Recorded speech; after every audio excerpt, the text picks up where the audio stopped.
नमस्कार दोस्तों। मार्केट आज भी वीक रहा। ऑलमोस्ट 74 पॉइंट्स डाउन था और मार्केट में काफ़ी वीकनेस इसलिए भी है, जो आप लोगों को पता है कि थोड़ी नर्वसनेस है कि भाई ये जो टैरिफ के इश्यूज आए वो कब जाके रिजॉल्व होंगे।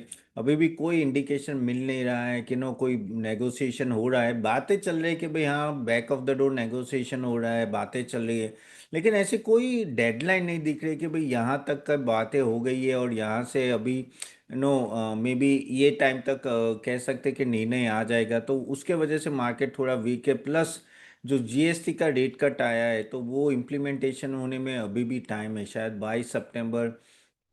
तो तब तक तो आपको भी पता है कि काफ़ी हद तक ऑटोमोबाइल्स और कंज्यूमर ड्यूरेबल्स डिस्क्रिप्शनरी में थोड़ा स्पेंडिंग कम हो जाता है। तो वो सब थे। और एक मेजर इशू था कि आज स्टॉक गिरा था क्योंकि रिलायंस आज 2% गिर गया। रिलायंस की एजीएम थी 2:30 बजे और 2 बजे सॉरी, और एजीएम स्टार्ट भी हो गई और नो, लेकिन इतना कोई पॉजिटिव चीज़ें आई नहीं। एक सबसे बड़ी अपडेट जो लोग राह देख रहे थे कि भाई रिलायंस जियो का आईपीओ कब लिस्ट होने वाला है, तो उसमें बोल रहे कि भाई 30 जून तक, नेक्स्ट ईयर तक वो लिस्ट हो जाएगा। तो अभी वो टाइम है, तो इसलिए थोड़ा मार्केट वीक हो गया। रिलायंस चल नहीं रहा है, वो भी एक मेजर रीज़न है कि काफ़ी हद तक ना आप देखो तो पूरा मार्केट ही इसलिए थोड़ा वीक भी है क्योंकि जो लीडर्स है वही नहीं चल रहे हैं। और रिलायंस की अगर बात करें तो एजी में कुछ खास नहीं था। जस्ट वो एक मेन थी अपडेट, और दूसरा एक मेन अपडेट था कि नो रिलायंस कंज्यूमर एफएमसीजी अलग से एक लाइन बनेगी रिटेल से, वो कार ऑफ होके अलग से एक सेगमेंट बनेगा। तो आई थिंक उसकी लिस्टिंग भी अलग से होनी चाहिए। तो वो एक था, बाकी सब तो वही थी पुरानी चीज़ें जो बातें चलती है कि भाई हाँ, of course Reliance as a group बहुत बड़ा है, जियो भी बहुत बड़ा है, लेकिन वो सब इन्फॉर्मेशन आपको पता है। लेकिन एज ए इन्वेस्टर आपको करना क्या चाहिए, वो मेन चीज़ है रिलायंस के बारे में। बाय द वे गाइस, आगे जाने से पहले आप प्लीज़ हमारे ये www.cathappan.in को ज़रूर अटेंड कीजिएगा क्योंकि 1 सितंबर से हमारे जो पोर्टफोलियो बिल्डर के रेट्स वो बढ़ रहे हैं। By the way, portfolio builder के मेमोज हमने बोला था कि भाई हम लोग एक विजन 2030 करके मॉडल पोर्टफोलियो लॉन्च करने वाले हैं। थोड़ा टाइम लग रहा है क्योंकि मार्केट थोड़ा वीक है। We are just waiting for it क्योंकि मार्केट इतना सही नहीं है, तो मैंने सोचा कि थोड़ा वेट कर लेते हैं। लेकिन आप फिर लॉन्च कर लेंगे विजन 2030 का भी मॉडल पोर्टफोलियो। हमारी टीम ऑलरेडी काम कर रही है, काफ़ी हद तक स्टॉक सिलेक्ट हो, लेकिन थोड़ा टचअप बाकी है। तो mostly by early next week वो रिलीज़ हो जाएगा।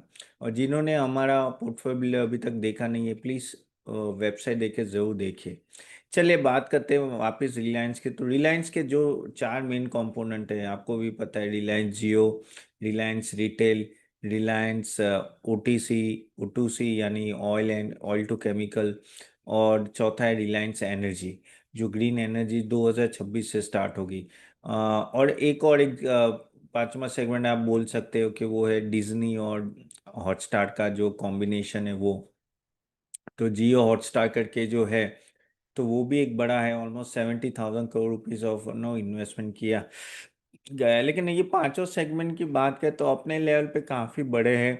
और ऑफ कोर्स उनमें अगर ग्रोथ इंजन की बात करें तो रिलायंस जियो नंबर 1 है, वही चला रहा है। और अभी आप देखो 2009 का आरपू था, आगे जाके प्राइसिंग का बहुत सारे चांसेस है। अगर नेक्स्ट कॉम्पिटिटर की बात करें रिलायंस के जियो के, वो है रिटेल, तो सॉरी, आइडिया एंड एयरटेल।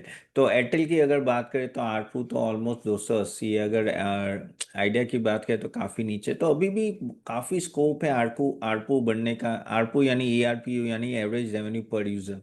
तो उसके वजह से क्या हो सकता है कि इनकी अच्छी खासी प्रॉफिटेबिलिटी आगे जाके बढ़ सकती है। और अगर आप देखो तो काफ़ी बड़ा मार्केट कैप, अगर ये लिस्टिंग होता है 5 लाख करोड़, तो ऑलरेडी मार्केट कैप बोल रहे हैं इसका। तो यानी आप बोलो कितना बड़ा मार्केट कैप है, यानी एक तरह से नो, अगर आप जोमेटो का देखो तो 3 लाख करोड़ के आसपास हो जाए, 2.5 3 लाख नहीं सॉरी 2 लाख करोड़ के ऊपर है। तो 5 लाख करोड़ का ऑलरेडी जो है, और आगे जाके और बड़ा हो सकता है। तो ये जो लिस्टिंग होगी one of the largest listing होगी रिसेंट टाइम में। लेकिन वो जून पे हुई है, तो वो नो कहीं ना कहीं नो इन्वेस्टर को अच्छा नहीं लगा, "अरे यार वापस डिले हो गया", क्योंकि ये साल में वो होने वाला था। वो एक बार जियो की लिस्टिंग होती है, बाद में आई थिंक रिलायंस रिटेल की लिस्टिंग होगी। और रिलायंस रिटेल से पहले आई थिंक ये कंज्यूमर प्रोडक्ट्स अलग से करने वाले हैं। लेकिन जियो का जो है, जियो का अगर हम लोग बात करें ना, तो उसमें भी काफ़ी बड़ा आईपीओ है, तो काफ़ी रेगुलेटरी चेंजेस लाने पड़ते हैं। तो आई थिंक उसमें टाइम लग रहा है, तो लेट्स सी कब तक होता है। लेकिन वो एक बड़ा वैल्यू अनलॉकिंग हो सकता है। स्टॉक्स हिल ही नहीं रहा है, स्टॉक्स अभी देखो तो है ना, ऊपर गया था 15 से आसपास ना, वापिस वो नीचे आ गया। तो इतना मूवमेंट नहीं आ रहा है। ऑफ कोर्स एक लेवल पे वो 1100 था, उसके बाद रिकवरी अच्छी खासी आई। लेकिन अगर आप अगर पीछे 2 साल की बात करें ना, तो 2 साल में इतना मूवमेंट नहीं आया है। ऑलमोस्ट 3 साल में तो, 5 साल में तो सिर्फ 7% का मूवमेंट आया है सीएजीआर, जो जीडीपी से भी कम है। तो वही प्रॉब्लम हो रहा है रिलायंस के साथ। अब सब लोग आशा रखे हैं कि ये जो वैल्यू अनलॉकिंग होता है, तो उससे उनको डायरेक्ट फायदा हो सकता है। सो लेट्स सी किस तरह से आगे जाता है वैल्यू अनलॉकिंग। लेकिन हाँ, समहाउ काफ़ी चीज़ें जो नेगेटिव चीज़ें प्राइसिंग ऑलरेडी रिलायंस रिटेल में हो चुकी है। अगर रिलायंस एनर्जी की भी बात करें, तो उनके भी बड़े प्लान्स है, सोलर पैनल्स और काफ़ी सारे नो कमीशन हो रहे हैं, तो 2026 पे उनका इम्पैक्ट आएगा। अगर हम लोग रिलायंस ओ टू सी भी अगर आप देखो, तो रशिया से ऑयल आ रहा है, तो वो एक सस्ते में ऑयल मिल रहा है। तो उसका आगे जाके अगर रशिया के ऑयल में कुछ नो फेरबदल होता है कि कहते हैं ना कि कह सकते कि वहाँ से हम लोग ऑयल ला रहे हैं कि कहीं और से ला रहे हैं, महंगे में ला रहे हैं, तो वो सब भी देखना पड़ेगा। क्योंकि रशियन ऑयल का डायरेक्ट इन लोगों को, रिलायंस को काफ़ी हद तक फ़ायदा हो रहा था। वो भी एक स्टेबलाइज। और रिलायंस रिटेल बहुत ही एक्सपांड कर रहा है, हर साल नए नए स्टोर्स ओपन कर रहे हैं। तो वो भी एक कह सकते हैं कि जियो मार्ट उनका बहुत अच्छा चल रहा है। तो वो भी आई थिंक बहुत ही अच्छा प्रॉफिटेबल है। तो सभी सेगमेंट में कोई प्रॉब्लम नहीं है। और ये जो रिलायंस हॉटस्टार जो है, वो भी बहुत अच्छा चल रहा है। आई थिंक वो भी एक, I think largest I think player बन गया है ओटीटी में। तो आप देखो तो सभी सेगमेंट अच्छे चल रहे हैं। और वैल्यूएशन भी ठीक ठाक है। अगर यहाँ कोई रेकमेंडेशन नहीं है, प्लीज़ अपना रिसर्च करके इन्वेस्ट करना है। लेकिन यहाँ जो मेजर, जो सब राह देख रहे हैं और मैं भी राह देख रहा हूँ कि value unlocking, I think value unlocking से ही फायदा होगा। अगर आप देखो तो जो जियो फाइनेंस जो अलग हुआ, ठीक है, अब उसके बाद देखो तो उसका ग्रोथ बहुत अच्छा हुआ है ना, करेक्ट। ऑलमोस्ट अच्छा खासा बढ़ भी गया है। प्लस उसके जाने के बाद भी रिलायंस ने काफ़ी हद तक रिकवरी भी की है। तो काफ़ी हद तक ये अगर देखें तो आई थिंक वेल प्लेस है। वैल्यूएशन इतने महंगे भी नहीं है। तो ये चीज़ आपको थोड़ी ध्यान में रखनी पड़ेगी। एंड ओवरऑल भी अगर मैं बात करूँ, तो things are much more stable at the level of Reliance. क्योंकि पहले जो इनका डिपेंडेंट था, वो काफ़ी हद तक आप कह सकते हो कि वो ऑयल एल टू केमिकल्स में ज़्यादा था। धीरे धीरे पिछले 10 साल में उन्होंने ये सब चेंजेस किए, तो वो उनके लिए बहुत ही फ़ायदा रूप रहा है। इसके वजह से अगर आप देखो तो उनका परफॉर्मेंस काफ़ी अच्छा है। उसमें जैसे मैंने बोला, रिलायंस जियो तो एक तरह से ग्रोथ इंजन है। अब देखे थे मुकेश अंबानी जी आगे आगे क्या बातें करते हैं, किस तरह से आगे जाता है। तो वो चीज़ आपको थोड़ा ध्यान में रखना पड़ेगा। और आपके कोई क्वेश्चन है गाइस, तो जरूर क्वेश्चन बॉक्स में डालिएगा गाइस। अगेन ये रिलायंस कोई रिकमेंडेशन नहीं है, just I am putting the facts on पर। लेकिन लॉन्ग टर्म में आई थिंक मेरे हिसाब से 2-3 साल में ये वैल्यू अनलॉकिंग है, तो शायद फ़ायदा हो सकता है। आपके क्वेश्चंस कमेंट बॉक्स से डालेगा। मैं नॉर्मली डू आंसर मैं क्वेश्चंस का आंसर करता हूँ। दूसरी हम लोग बात करते हैं कि मार्केट के बारे में। मार्केट में अगर आप देखो तो अफरा तफरी मची हुई है। खास करके जो टेक्सटाइल रिलेटेड स्टॉक्स हैं, उन सबको तो रियली में प्रॉब्लम है। क्योंकि at the end of the day अगर आप 50% टैरिफ लगाते हो, तो यार बिजनेस कैसे होगा।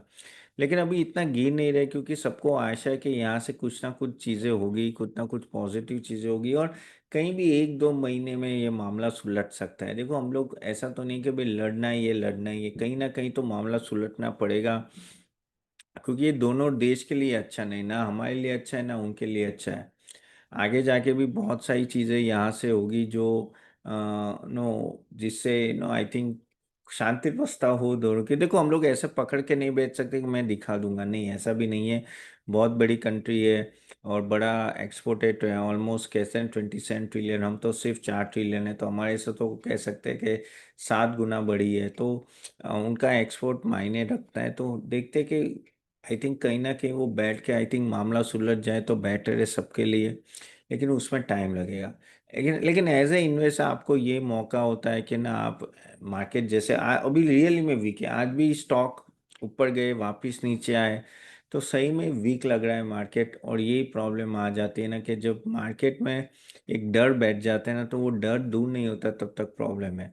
और हम लोग जो बोलते हैं ना कि भाई कोई बात नहीं, यूएस का एक्सपोर्ट नहीं हुआ तो हम लोग कहीं और कंट्री में ट्रांसफर कर लेंगे, इतना इजी नहीं होता है नई कंट्री चुनना। बस बोल रहे कि 40 कंट्री के साथ बातें चल रही, आगे जाके चीज़ें ठहरेगी और वहाँ काफ़ी हद तक बातें प्रोग्रेस हुई है। लेकिन मैं सच बोलूँ तो ये टाइम लगता है, आप इतना इजीली कहीं ना कहीं एक्सपोर्ट शिफ्ट नहीं कर सकते। तो जैसे ये सब जो भी एक्सपोर्ट रिलेटेड इम्पेक्टेड है, उनको कहीं ना कहीं बीट हो जाती है। अगर आप अवंती फीड्स ही देखें, अवंती फीड्स अगर मैं बात करूँ तो उनको बहुत ही बड़ा इम्पैक्ट है। लेकिन अगर आप देखिए तो ये स्टॉक ऑफ कोर्स अपने टॉप से ऑलमोस्ट 33% डाउन है, लेकिन अभी इतना गिर नहीं रहा है। उनको भी आशा है कि कहीं ना कहीं चीज़ें संभल जाएगी। ओके, एज ए इन्वेस्टर आपको ये चीज़ बहुत ध्यान से देखनी है। चलिए क्वेश्चन आंसर ले लेते हैं। तो पहला क्वेश्चन है मोहन का कि सर, सर नमस्कार, मैं आपकी वीडियो देख रहा हूँ, डैम कैपिटल में मेरे जाना चाहता हूँ 200। वेल, डैम कैपिटल जाना चाहूँ 200 रेट से, मेरे पास है 300 शेयर है। ओके, सो डैम कैपिटल की अगर मैं बात करूँ ना, तो डैम कैपिटल देखो यार, आपको भी पता है कि वो ये कब तक आईपीओ लाता है और आईपीओ की भरमार है। लेकिन क्या होता है कि ये जब कंपनी अपने आईपीओ लेके आता है तो खुद ही वैल्यूएशन थोड़ा हाई रखती है। लेकिन ये कंपनी पहले वैल्यूएशन हाई था, फिर काफ़ी हद तक नीचे आ गया है। एंड मेरे हिसाब से आई थिंक ये काफ़ी हद तक साइक्लिकल बिजनेस है ना, इतना जल्दी पता नहीं चलता है कि किस तरफ जाएगा। और आप देखो तो प्रॉफिटेबिलिटी भी बहुत ही साइक्लिकल है, तो मैं थोड़ा दूर ही रहूँगा। ऑफ कोर्स ये स्टॉक ऑलमोस्ट 50% डाउन है, लेकिन I think I wait for that, and यहाँ तो एंटर में नहीं कर सकते। अब रही बात आपके पास ऑलरेडी है, तो मेरे हिसाब से थोड़ा ऊपर आता है तो निकल जाने के लिए है, क्योंकि ना ये जो जिस सेगमेंट में ना, उसमें साइकिल बहुत ऐसे होती है, वॉलेटाइल होती है, तो वो चीज़ आपको ध्यान में रखनी है। और एक क्वेश्चन की बात करें, मेरे ये शेयर चलेंगे पंप एंड डंप सिचुएशन। हाँ देखो, time techno class and all that वही होता है कि यार नहीं, सडनली बढ़ते फिर वापस जब वो आते तो ऑपरेटर यहाँ के सेल कर देते हैं। तो यहाँ भी मुझे ऐसा लग रहा है कि things may not be so bad, लेकिन आई थिंक रिकवरी भी अच्छी हुई है। तो आई थिंक किसी के पास हो तो अभी थोड़ा होल्ड कर सकते हैं, इसमें कोई प्रॉब्लम नहीं दिख रही है। और एक क्वेश्चन ले लेते हैं, Firoz Khan sir, very good analysis, thank you very much. Then Jainesh Mohanty पूछ रहे हैं कि सर मार्केट क्या लग रहा है, क्या ऑल टाइम हाई टच करेगा? मैं अभी जिस तरह से सिनारियो है, मुझे तो नहीं लगता कि ऑल टाइम हाई टच करे, क्योंकि अभी के सिनेरियो की मैं सही में बात करूँ ना, तो things are not so great. Lot many things are going against the government, और गवर्नमेंट भी ट्राई कर रही है सुलटाने के लिए, लेकिन वो हो नहीं रहा है। तो जब ऐसी सिचुएशन आती है ना, one has to wait and watch, जल्दी जाके लेना नहीं है। देखो क्या करती है गवर्नमेंट, आगे जाके क्या चीज़ें होती है। सिलेक्टेड सेक्टर में इन्वेस्ट करना है, लेकिन थोड़ा और नीचे जाते हैं, I think this is the best time to invest, क्योंकि ये कहीं ना कहीं एक दो क्वार्टर में जो मैटर चल रही है यूएस के साथ, वो कहीं ना कहीं चीज़ें चेंज होगी। ठीक है, चले यहाँ तक रखते हैं guys. So thank you very much for joining, and आप लोगों को कोई क्वेश्चन है ज़रूर कमेंट बॉक्स में डालेगा, and I see you soon next time. Bye bye.